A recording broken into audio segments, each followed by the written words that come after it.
इस बार धर्म का कोई खेल चलेगा। दो सरकारें जो बन गई, वो दोनों लोगों की धार्मिक भावनाओं को भड़काकर यहाँ ध्रुवीकरण का प्रयास किया गया, सरकार बन गई। इस बार ये कोई मुद्दा नहीं है, न हिंदू मुसलमान है न कुछ है। पिछले 10 साल का ट्रैक रिकॉर्ड है, उस ट्रैक रिकॉर्ड पर कहीं कोई ऐसा दाग नहीं है जिससे उसमें कमी आवे। ये कुछ नहीं, ये लोगों से रोजगार छीनने का तरीका है। अब आप देख रहे हैं जो लोग 60 साल में 62 साल में रिटायर हो रहे हैं, इनके यहाँ 50 साल में रिटायर हो रहे हैं। दिक्कत यहाँ पे आती है कि हम जाति के नाम पे वोट देते हैं और देते रहेंगे। जब तक ये मुद्दा नहीं चेंज होगा तब तक ऐसा कुछ भी नहीं होगा। जो ये विकास, ये भ्रमिक मुद्दे जो आपके सामने हैं, ये सिर्फ भ्रमिक मुद्दे हैं। जिस तरीके से गर्मी अपना प्रचंड रूप दिखा रही है, तो उसी तरीके से लोकसभा 2024 का चुनावी तपिश अब अपने चरम सीमा पर है। नेता राजनेता मंचों से तीरों की बौछार कर रहे, एक दूसरे पर आरोप प्रत्यारोप भी लगा रहे हैं। तो इस समय 55 लोकसभा अंबेडकर नगर में अब जानने का प्रयास करेंगे कि यहाँ की जो जमीनी मुद्दे हैं, वो यहाँ के जो बुद्धिजीवी है वो क्या सोचते हैं, और साथ ही साथ ये भी जानने का प्रयास करेंगे इनसे कि जो राजनीतिक परिवेश परिस्थिति है इस समय है वो क्या है। तो अधिवक्ता संघ के लोग हैं, बहुत सारे बेहतर किस्म के, जो कहीं ना कहीं समाज को एक दिशा देने का काम करते हैं। तो शुरुआत करते हैं अजय श्रीवास्तव जी है इन्हीं से बात। ये बताएं, 2024 का आगाज हो चुका है, क्या लगता है आपको? मोदी जी आएंगे अब की बार 400 पार? ये कैसे कह सकते हैं आप 400 पार? ये है, दिख रहा है हर तरफ। और इसके अलावा कोई किसी के पास कोई बात और हो तो आप बताएं हमको। नहीं, क्या है, क्या कोई मूल मंत्र है, कोई सूत्र है, क्या है 400 पार कैसे?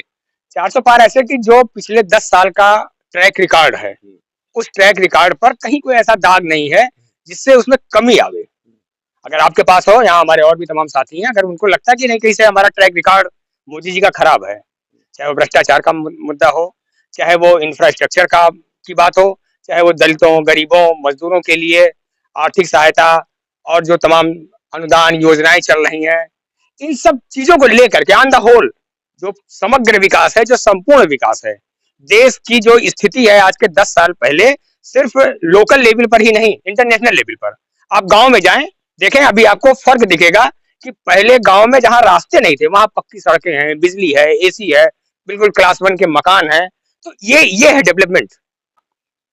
क्या सोचते हैं आप, 400 पार का नारा दिया जा रहा है? दिवा सब देखना बहुत अच्छी बात है, लोग सब देख लेते हैं। इन्होंने बात की भ्रष्टाचार की, जितने भ्रष्टाचारी हैं सब इनके वहां हैं, जिन पर बड़े बड़े आरोप लगे कि उनको जेल भेजना, ये करना वो करना, सब की वॉशिंग मशीन सब फ्रेश हो गए बिल्कुल आकर। भ्रष्टाचार, जिससे बड़ी भ्रष्टाचार पार्टी भाजपा से बड़ी कोई है ही नहीं इस पूरे वर्ल्ड में नहीं। फिर ये कह रहे राशन ये है वो, क्या इससे पहले राशन नहीं मिल रहा था इस देश में? जो 5 किलो गेहूं और चावल चल रहा है, क्या इससे पहले कभी राशन नहीं? क्या पहले यहाँ पीडीएस प्रणाली नहीं थी?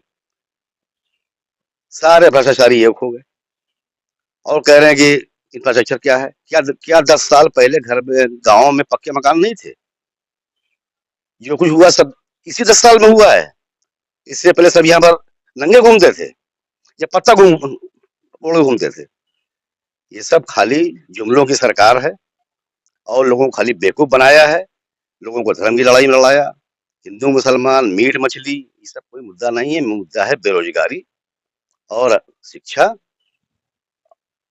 और उसके अलावा ये लोग किसी मुद्दे पर बात नहीं करेंगे, इसके अलावा कहीं कुछ नहीं।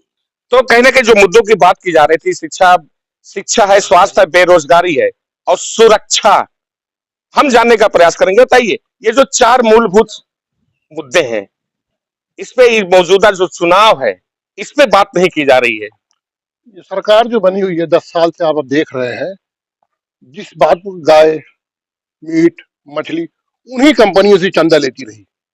माननीय सर्वोच्च न्यायालय ने इस मामले को उजागर कर दिया और ये कहते हैं कि हमने भ्रष्टाचार नहीं किया। इनका भ्रष्टाचार तो चरम सीमा पर है। जितना अगर ये सरकार से आज नीचे आ जाए तो दुनिया की सबसे भ्रष्टाचारी सरकार दिखेगी। इससे बड़ी सरकार इनके बाद। और रही बात 70 सालों में 80 सालों में क्या हुआ इस मुल्क में, इन्होंने कुछ नहीं बनाया। जितने विश्वविद्यालय बने हुए हैं सब पूर्व की सरकारों ने बनाया है। क्यों, अगर किसान सम्मान निधि की बात कर ली जाए या प्रधानमंत्री आवास योजना की बात कर ली जाए, तो ये चीजें तो थी नहीं। इंदिरा आवास योजना पहले से चल रही थी, उसी का नाम इन्होंने बदला प्रधानमंत्री आवास। इंदिरा आवास योजना बहुत पहले से चल रही थी। अब एक केवल काम किया इस सरकार ने कि खाते को पैसे को डायरेक्ट देना शुरू किया। वो खाता इनडायरेक्ट आता था। प्रधान के खाते में प्रधान का डिस्ट्रीब्यूट देता है, नगर पालिका के खाते में नगर पालिका डिस्ट्रीब्यूट। इन्होंने डायरेक्ट उस योजना को लागू किया। तो कोई नई योजना नहीं है, नाम बदल देने से योजनाएं नहीं बदलती। एक बात सीधी सीधी बात है। इनके द्वारा न कोई जो भी सरकार का पूर्व सरकार का बनाया हुआ था उसको बेचने का काम किया। रोजगार की बात अगर की जाए, क्या लगता है कि रोजगार इस समय क्या की स्थिति क्या है? इस समय जो भारत के अंदर नवयुवक हैं, शिक्षित नवयुवक, वो बेरोजगार घूम रहे हैं और बेरोजगारी इतनी चरम पर है कि इससे पहले 10 सालों से पहले कभी इतनी बेरोजगारी नहीं थी भारत के अंदर। और वर्तमान में जो सरकार चल रही है, भाजपा सरकार, इस समय केवल एक जातिवाद का मुद्दा उसको चाहिए और उसी पर 400 पार की बात जो हो रही है वो इस बार सपना है और वो सपना टूटने वाला है। कहीं ना कहीं जाति, धर्म और समाज की बात की जा रही है। आप समाज सेवी से आते हैं, ये बताइए जिस तरीके से जो राजनीति प्रवेश चल चुका है, समाज, जाति, धर्म, ये कहाँ तक सही है? पहली बात तो मैं बताता चलूं कि ये बहुत दुर्भाग्यपूर्ण है कि आज योग्यता के आधार पर नहीं, जाति और धर्म के आधार पर राष्ट्र को बांटा जा रहा है। ये कोई भी कर रहा हो, ये जरूरी नहीं है कि ये सरकारी अमला कर रहा हो, गैर सरकारी अमला कर रहा हो, क्योंकि हमें एक तय करना है कि हमारा राष्ट्र निर्माण कैसे हो।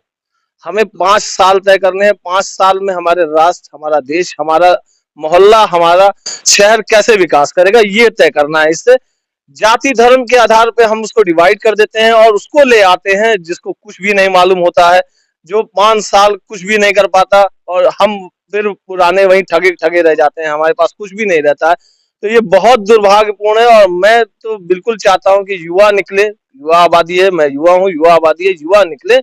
इससे आगे बढ़ के भी बहुत मुद्दे हैं, बहुत सारे मुद्दे हैं जिसपे हम वर्क कर सकते हैं। शिक्षा है, स्वास्थ्य है, महिला उत्पीड़न है, बहुत सारे ऐसे मुद्दे हैं जिसपे हम काम कर सकते हैं और जिसपे काम करने की भी जरूरत है।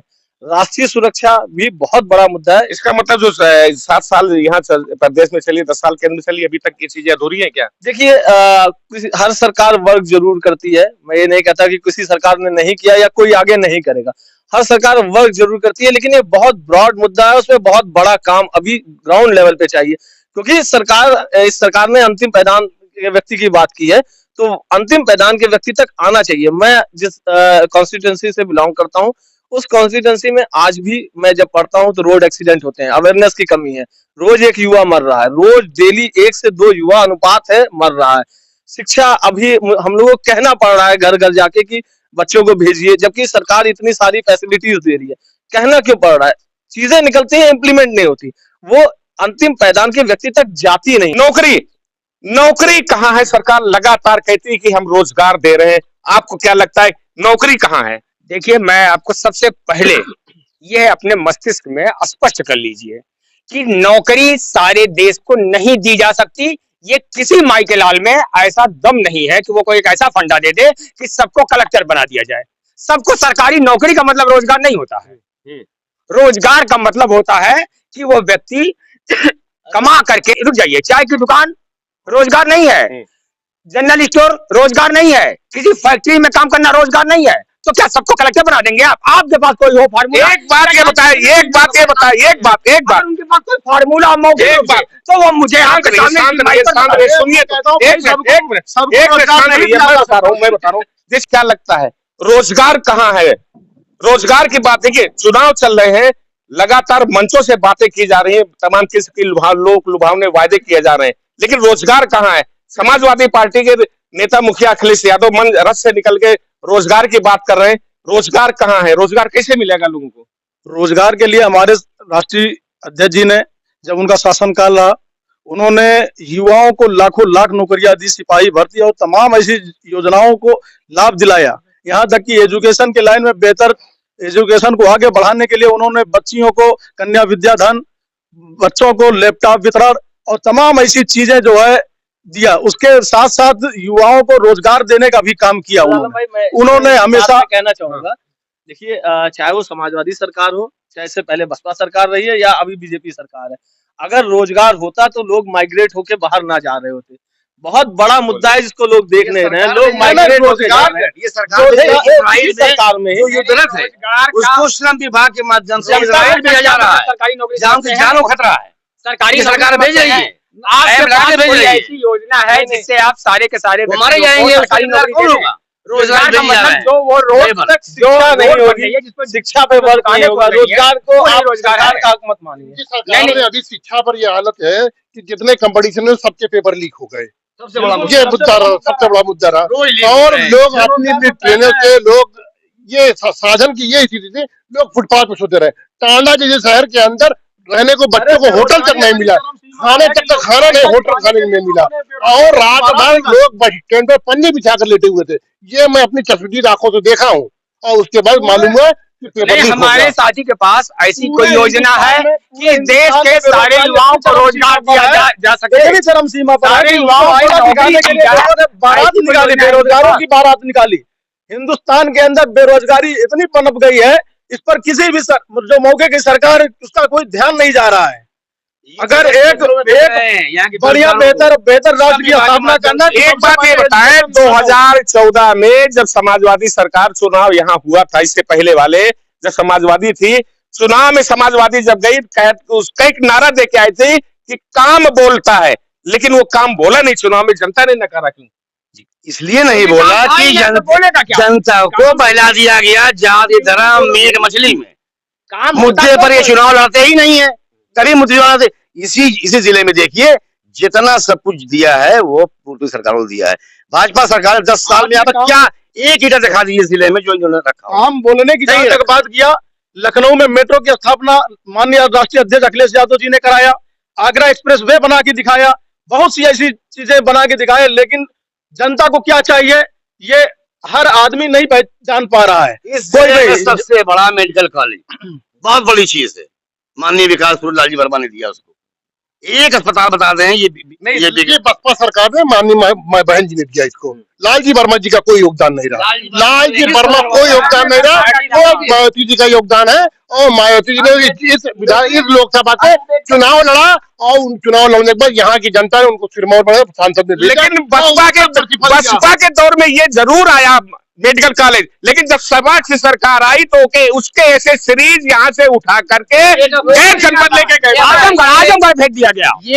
ये लोग कहते हैं, नहीं है, ये है ऐसा कि कुछ मायावती जी के काम को दबाने के लिए समाजवादी पार्टी ने जो योजनाएं थी, जो कार्य उन्होंने किए थे, उन सबको डिस्टर्ब करने के लिए, उन सबको खराब करने के लिए आरोप है। सारा इस जिले को सृजन करने से लेकर कण कण विकास किया, यहाँ किसी पार्टी ने कभी कोई विकास नहीं किया। और जहाँ बात है लालजी वर्मा जी की, लालजी वर्मा जी को लालजी वर्मा बनाने वाली माननीय बहन जी है, उन्होंने कोई विकास नहीं किया। लालजी वर्मा को बहन जी ने उनके जरिए, चूंकि यहाँ टांडा के विधायक थे, उनके जरिए जरूर आया, लेकिन सिरे उनको नहीं, पार्टी को जाएगा।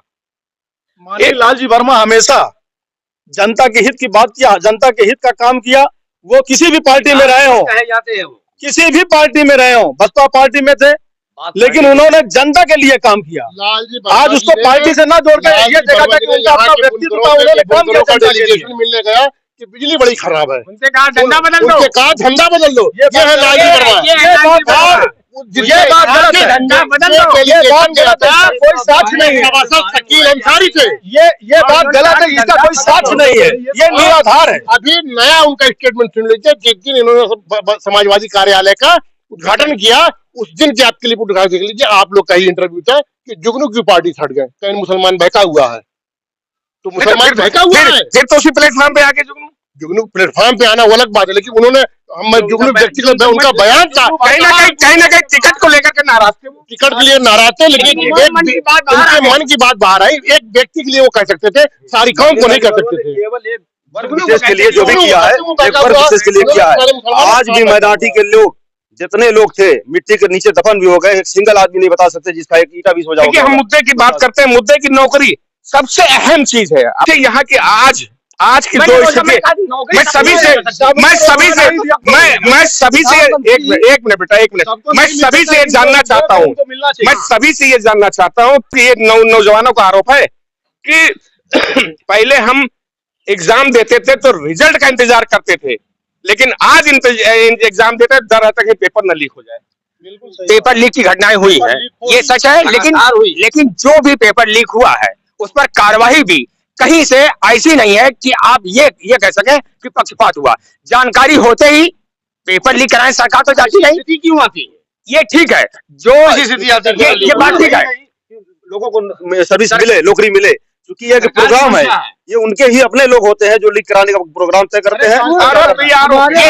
ये देखिए, पेपर जहां भी लीक, अगर पेपर लीक होने की कोई बात आती है तो उसके खिलाफ सख्त से सख्त कार्रवाई की गई है और कहीं कोई ये बात नहीं कर सकता। और अगर पेपर लीक है उससे ये लगता है कि कहीं कोई पक्षपात होगा तो वो एग्जाम भी कैंसिल किया गया। आप बताएं क्या लगता है? ये कुछ नहीं, ये लोगों से रोजगार छीनने का तरीका है। अब आप देख रहे हैं जो लोग 60 साल में 62 साल में रिटायर हो रहे हैं, इनके यहाँ 50 साल में रिटायर हो रहे हैं। सब एक मिनट, 4 साल अग्निवीर निकाल दिया। अब जवान आदमी रिटायर, 4 साल में एक जवान रिटायर। आप बताइए, वो पैदा भी नहीं हुआ, नौकरी को सीखा भी नहीं, समझा भी नहीं, रिटायर हो गया। तो ये कुल मिला के इनको नौकरी नहीं देना। अब रही बात रोजगार की, ये चाहे इनके रोजगार का कोई सिस्टम नहीं है, ये केवल पूंजीपतियों की सरकार है और पूंजीपतियों को बढ़ावा दे रही है। देखिए, रोजगार नरेंद्र मोदी सरकार ने प्रधानमंत्री विश्वकर्मा योजना के तहत मजदूर वर्गों को स्टार्टअप दिया है। और रही नौकरी की बात, तो नौकरी सरकार ने बहुत दिया है। कहाँ कहाँ दिया जरा सरकार ने नहीं बताओ। आप उत्तर प्रदेश सरकार की बात करिए, नौकरी कहाँ कहाँ है और कहाँ कहाँ कब कब नौकरी निकाली है, कितनी कितनी की ज्वाइनिंग हुई, उत्तर प्रदेश शिक्षा में हो, डॉक्टर, जब बताओ। 7 साल में 7.5 लाख नौकरियां दी है। जरूरी नहीं है सब सरकारी, वो जो प्राइवेट है। और प्रधानमंत्री विश्वकर्मा योजना के तहत उद्यम विभाग से युवा रोजगार, इसके तहत लोगों को अपने पैरों पे खड़ा करने का काम भारतीय जनता पार्टी की सरकार ने किया है। हम अम्बेडकर नगर में इस समय और ये जानने का प्रयास करें कि रोजगार और नौकरी की बात हो रही है। देखिए, ये मुद्दे तो सारे मुद्दे हैं जो आप बेरोजगारी बता रहे हैं, क्योंकि इतना जनसंख्या विस्फोट है कि बेरोजगारी मुद्दा हमेशा रहेगा। इसको ये बात डिस्कशन दूर भी नहीं कर सकता। जो मेन मुद्दे हैं, जो हमारे लोकल के जाम है, सड़क है, अतिक्रमण है, ये शिक्षा है, ये जो मुद्दे हैं। अच्छा, पेपर लीक होना एक इतना ब्रॉड मुद्दा है कि उस पर सरकार वर्क कर रही है, वो सही कर लेगी। लेकिन जब शिक्षित नहीं होगा समाज, जब ये तय नहीं करेगा कि हमको नौकरी के लिए जब क्राइटेरिया बना हुआ है कि इतना से इतना पढ़ा होने वाला आदमी को नौकरी मिलेगी, और नेता बनने के लिए कोई क्राइटेरिया नहीं है, कोई भी शिक्षा की दिक्कत वो नहीं है, क्यों नहीं है? उस आदमी को कैसे चुन के भेज देते हैं जिनको संसद लिखना नहीं आता। उस हम अपने मनमाना आदमी तय करेंगे, उसको वोट देंगे, उसको लाएंगे, संसद में बैठाएंगे, लेकिन आधार तय होना चाहिए कि शिक्षा के आधार पर मतदान करें, उसके बैकग्राउंड के आधार पर, उसकी लोकप्रियता के आधार पर। दिक्कत यहाँ पे आती है कि हम जाति के नाम पे वोट देते हैं और देते रहेंगे। जब तक ये मुद्दा नहीं चेंज होगा तब तक ऐसा कुछ भी नहीं होगा। जो ये विकास, ये भ्रमिक मुद्दे जो आपके सामने हैं, ये सिर्फ भ्रमिक मुद्दे हैं। मैं कह रहा था आपके चैनल से कि पूर्व में डॉक्टर हरिओम साहब हमारे सांसद थे, उनसे मैंने व्यक्तिगत तौर से कहा था वो लोकल मुद्दा हमारा है। लोकल मुद्दा ये है कि अयोध्या मंडल के अंदर सबसे ज्यादा रेलवे से राजस्व टांडा देता है, रेलवे से राजस्व टांडा देता है। टांडा से ज्यादा राजस्व कोई भी रेलवे स्टेशन पूरे अयोध्या मंडल में नहीं देता है। मैंने उनसे व्यक्तिगत इस बात को कहा था और 4 घंटा घर पे कि आप कटेरी से एनटीपीसी जोड़ दीजिए, हमको रेलवे स्टेशन भी नहीं बनाना है। कटेरी से रेलवे स्टेशन के बीच में कोई रेलवे स्टेशन भी नहीं है कि कोई विरोध होगा। कहीं ना कहीं वो भाजपा सरकार, केंद्र सरकार में थे। मैं आपको बता दूं, आपको जानकारी की मुद्दे बताइए, वो सरकार में थे और उन्होंने, उनके प्रयास से इस समय जो पूरे अम्बेडकर नगर में रेल खंड जो है डबल लाइन की और विद्युतीकरण हुआ। वो बात मैं नहीं कर रहा हूँ, मेरी बात आप समझिए, मेरा साधन समझिए, मेरी व्यक्तिगत प्रॉब्लम समझिए, आप इस क्षेत्र की प्रॉब्लम को समझिए। 8 किलोमीटर अगर ये लाइन बिछा देते तो वह कटेरी, एनटीपीसी, टांडा और अकबरपुर रेलवे पहुंच जाती, और ये आप पूरा जिला जोड़ देते। लेकिन उन्होंने इस मुद्दे पर कोई काम इन 10 सालों में नहीं किया, तो इसके लिए कोई विकास लोकल स्तर पर भी भाजपा सरकार ने नहीं किया है। ये बताएं कि कौन से ऐसे मुद्दे हैं जिसको लेकर के भाजपा इसमें अम्बेडकर नगर में जीत की तरफ बढ़ रही है? देखिए, ये लोकसभा का चुनाव है। सबसे पहली बात तो आप ये समझ लें, ये वार्ड की मेंबरी का इलेक्शन नहीं है, ये नाली का और खड़ंजे का इलेक्शन नहीं है, ये देश का है, देश में बनने वाली नीतियों का है। देश कैसे 2047 तक भारत को विकसित राष्ट्र की श्रेणी में लाकर खड़ा करना है। हम आज के 10 साल 10 साल पहले, 12 साल, ठीक है बता देंगे वो भी आपको, 12 साल पहले हमारी इकोनॉमी जहां 15वें 16वें स्थान पर थी, आज वह 5वें स्थान पे आई है। हमारा जो मुद्दा, ये जो हम चुनाव लड़ रहे हैं, ये जो इलेक्शन हो रहा है लोकसभा का, ये यहाँ लोकल मुद्दों का चुनाव नहीं है। सबसे पहली बात तो ये मस्तिष्क से निकाल दीजिए, ये नाली खड़ंजे का चुनाव तो है ही नहीं, ये राष्ट्रीय स्तर का चुनाव है, राष्ट्रीय मुद्दे इसमें हावी होंगे। और राष्ट्रीय मुद्दे में सबसे राष्ट्रीय मुद्दे आरक्षण भी है, जिसको लेकर के तमाम किस्म में बवाल और तमाम किस्म के बयान दिए जा रहे हैं। हाँ, ये है। चूंकि इसके पहले किया है। आप लोग कहते हैं कि भारतीय जनता पार्टी धर्म की राजनीति करती है। अच्छा, जरा सा आप कोई एक मुद्दा बता दीजिए, कोई एक योजना बता दीजिए जिसमें हमने धर्म के आधार पर कोई विभेद किया हो। आपने किया है, आपने किया है, कार्रवाई किया है, आपने किया है, आपने कन्या विद्याधन धर्म के आधार पर दिया, आपने धर्म के आधार पर इस पार्टी ने सब कुछ बेच दिया हो, अब केवल उसकी निगाह मंगलसूत्र रखा गई हो, तो उसको आप समझ सकते हो कहाँ पहुंचा। आरक्षण की बात बता रहे, आरक्षण कहीं से निकला जो प्रधानमंत्री जी भरे मंच से कहा है। और बताऊं, कर्नाटक में सिद्धारमैया जी की सरकार बनते ही ओबीसी और एससी का आरक्षण काट कर मुस्लिम तुष्टीकरण के लिए मुस्लिम समाज को दे दिया। ये बताइए कहाँ से कर रहे हैं? ये एक पक्ष को लेकर चल रहे हैं। और माननीय मोदी जी की सरकार सबका साथ, सबका विकास और सबका विश्वास करिए। हम प्रधानमंत्री आवास दे रहे हैं तो किसी का नाम मोहम्मद है उसको नहीं देंगे, ये नहीं हो रहा है। उसको भी मिल रहा है और जिसका नाम राम है उसको भी मिल रहा है। क्या चल रहा सबका साथ सबका विकास सबके विश्वास पे? बिल्कुल थोथा नारा है ये, बिल्कुल गलत है ये, इसका सच्चाई से कोई वास्ता नहीं है। इनकी कथनी करनी में बहुत फर्क है।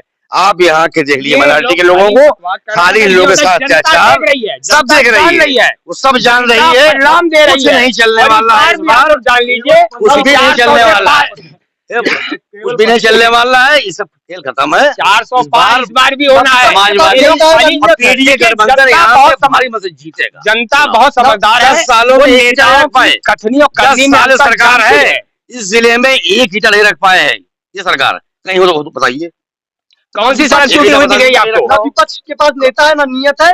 और रहा जिले की बात, जिले पे माननीय योगी जी की सरकार के द्वारा हुआ है हनुमानगढ़ी में इनका बीजेपी कार्यालय बन के खड़ा हो गया। हनुमानगढ़ी और कहीं कोई सौंदर्यीकरण में श्रवण क्षेत्र देख लीजिए, श्रवण क्षेत्र भी है और जिसमें अयोध्या प्राधिकरण के अंतर्गत 7 ऐसे धार्मिक स्थल जिसमें मुस्लिम समाज का धार्मिक स्थल है, उसको भी सौंदर्यीकरण और विकास का कार्य किया गया है।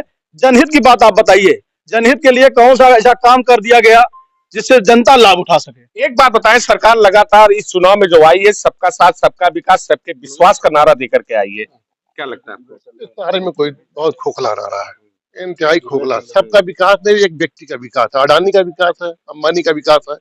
और गरीब ठेला जो चला रहा है वो ठेला आज उसके पास नहीं है, साइकिल से भी बैरूम हो गया। तो ये कहने के लिए तो आप खाली कहना है सबका साथ सबका विकास, ये कोई मतलब का नारा नहीं है।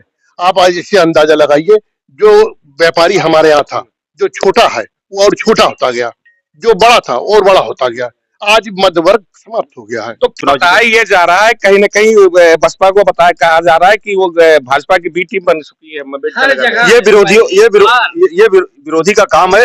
वो कहेंगे इतना प्रेम उमड़ गया है मुसलमानों से कि बहुत टिकट हर पूरे प्रदेश में जहाँ देखो वही टिकट दिया है हमारे वो बंटवारा करके। असल में समाजवादी पार्टी अपने आप को मुसलमानों का ठेकेदार समझती थी। ऐसा कुछ नहीं है, ये गठबंधन है हमारे में, पिछड़ा अगड़ा दलित माइनॉरिटी सब है, लेकिन ये सिर्फ समाजवादी ने किया है, पहुँचाने के लिए समाजवादी ने ये हालत किया है। फिरोजाबाद, बदायूं, जितनी मुस्लिम सीटें थी जहाँ मुस्लिम बाहुल्य लोग थे वहाँ इनका परिवार है। अच्छा यादव, अखिलेश यादव, डिम्पल यादव परिवार आज ने 8 आदमी उतार दिया, 8 मुस्लिम बाहुल सीट थी, लेकिन तो मुसलमानों को समाजवादी ने केवल बेवकूफ बनाया। ऐसा भैया मैं आखिरी में ये कहना चाहूंगा, ये जिस पार्टी से जिस पार्टी का मन बनाए हो बात अलग है, व्यक्ति पे वोट नहीं देना है, व्यक्तित्व पे वोट देना है। हमें शैक्षिक आधार पे वोट देना है, जाति के आधार पे वोट नहीं देना है, लोकप्रियता के आधार पे वोट देना है और मतदान करना है। 5 साल हमारे इस समाज और राष्ट्र के निर्माण के लिए हमको मिले हैं, हम आगे बढ़ेंगे, व्यक्ति और शिक्षा के आधार पे वोट देंगे, व्यक्तित्व के आधार पे व्यक्ति के नहीं व्यक्तित्व के आधार पे वोट देंगे, व्यक्ति और जाति के आधार पे वोट नहीं देंगे। इस बार धर्म का कोई खेल चलेगा। 2 सरकारें जो बन गई वो दोनों लोगों की धार्मिक भावनाओं को भड़काकर यहाँ से निकलने का प्रयास किया गया, सरकार बन गई। इस बार ये कोई मुद्दा नहीं है, न हिंदू मुसलमान है न कुछ है, कुछ नहीं है। ये मीडिया भी नहीं के हाथ में, आप लोग भी उसी में हैं। तो कहीं न कहीं मीडिया पे आरोप है। तो ये अम्बेडकर नगर के बहुत ही जड़े व्यक्ति है इंतजार ने, ये बताए अम्बेडकर नगर के मुद्दे उस पर चर्चा हो रही थी कि कम से कम यहाँ का विकास जो है वो दिखाई पड़ेगा कि नहीं दिखाई पड़ेगा, सरकार किस तरीके की चाहते हैं? देखिए, मैं आपको बताना चाहूंगा कि अंबेडकर नगर ये बुनकर बाहुल क्षेत्र है। यहाँ भारी तादाद में बुनकर हैं और बुनकर पेशा जो है इससे हर वर्ग के लोग जुड़े हुए हैं, हिंदू मुसलमान हर बिरादरी हर जात के लोग जुड़े हुए हैं। तो बुनकर यहाँ पर बुनकर के बहुत बड़े बड़े मुद्दे रहे हैं। सबसे बड़ा मुद्दा बिजली का, सबसे बड़ा मुद्दा बिजली का था। और जब समाजवादी पार्टी की सरकार बनी थी तो बुनकर के सभी मुद्दे को हल कर दिया गया। क्यों? लाइट आपको 24 घंटे मिलती थी? लाइट हमको 18 घंटा 24 घंटा में 18 घंटा समाजवादी सरकार में मिलती थी। और जितनी सरकारें आई है बुनकरों को बिजली मतलब पूरी नहीं मिलती है। मतलब आप ये जान लीजिए 16 घंटा 15 घंटा 12 घंटा जितनी भी सरकारें हैं लाइट पूरी नहीं मिलती। लेकिन जब लोगों का ये कहना है कि जब समाजवादी सरकार थी कम से कम 8 घंटा 9 घंटा ही बिजली। समाजवादी की सरकार जब बनी है तब तक बुनकरों को 18 घंटा बिजली मिलती थी। और बुनकर समाज ही नहीं हर समाज के लोग हर वर्ग के लोग लालजी वर्मा के साथ है। क्यों बसपा ने तो एक मुसलमान को टिकट दिया है, मुस्लिम का मुस्लिम के साथ नहीं जाएगा? मुस्लिम जो है ये जाति और धर्म पर वोट नहीं देता, या बुनकर समाज जाति और धर्म पर वोट नहीं देता। बुनकर समाज मुस्लिम समाज ये विकास पर और काम पर वोट देता है। ये अलग की बात है। पहले आप मेन मुद्दे पे आइए, क्या वोट मुसलमानों का मिलेगा कि नहीं मिलेगा? नहीं, ये 100% वोट अब बहुजन समाज पार्टी के साथ है और ये जो कह रहे हैं ये गलत है। यहाँ का बुनकर समाज कभी बसपा को वोट नहीं किया। जब से हम लोग राजनीति में हैं 30-40 साल हो गया, से बसपा का जन्म हुआ है, कभी नहीं दिया। अभी पिछला विधानसभा सुनिए, अभी पिछला विधानसभा चुनाव बीता है उसमें भी एक मुस्लिम प्रत्याशी था बसपा से। एक तरफ से हमारे माननीय विधायक थे राममूर्ति वर्मा 32,000 वोटों से यहाँ से चुनाव जीते, क्योंकि बसपा की कथनी और करनी कभी मुसलमानों की हित में थी ही नहीं। ये हमेशा भाजपा की भी टीम रही। भारतीय जनता पार्टी का वोटर नरेंद्र मोदी और कमल निशान को पहचानता है। इससे ज्यादा कुछ कहने की आवश्यकता नहीं है। भारतीय जनता पार्टी का मतदाता कमल निशान और नरेंद्र मोदी के चेहरे को पहचानता है। तरीके की सरकार चाहते हैं जो विकास को देखे, जो शिक्षा का स्तर बढ़ाए, जो स्वास्थ्य का स्तर बढ़ाए, जो ट्रांसपेरेंसी रखे और युवाओं का ध्यान दे। बताएं किस तरीके की सरकार होनी चाहिए? सबसे पहले मैं कहना चाहता हूँ कि शिक्षा रोजगार देने वाली सरकार चाहिए जी। जो महंगाई खत्म करे, 400 वाला सिलेंडर था, इनकी एक केंद्रीय मंत्री लेकर डांस करती थी, वो सिलेंडर जब 400 रुपए का था आज 1000 रुपए से ऊपर है, कोई नहीं बोल रहा है। कैसी सरकार चाहिए? सरकार विकास पुरुष सरकार 10 साल तक चल चुकी है और फिर तीसरी बार माननीय मोदी शपथ लेने वाले हैं। खाली देते हैं। विरोधी भी बहुजन समाज पार्टी के शासनकाल को याद करती है, जो जिस तरीके से माननीय बहन जी ने शासनकाल को चलाया है, आज उसकी फिर आवश्यकता है भारत के अंदर, और वही होने जा रहा है कि माननीय बहन जी प्रधानमंत्री बनने जा रही है। बहुत बहुत शुक्रिया। तो कहीं ना कहीं ये बुद्धिजीवी थे अम्बेडकर नगर जिले के। तो जिस तरीके से इस समय राजनीति का परिवेश कहीं ना कहीं मंचों से आरोप प्रत्यारोप का दौर शुरू है, तो इन बुद्धिजीवियों का भी अपना व्यक्तिगत अपना मत था। तो लेकिन इनका दावा इनका मत ये जाने, लेकिन इनके दावों में कितनी सच्चाई है ये तो आने वाला 4 तारीख ही बता पाएगा। Noor Alam, prime 7 news, Ambedkar Nagar.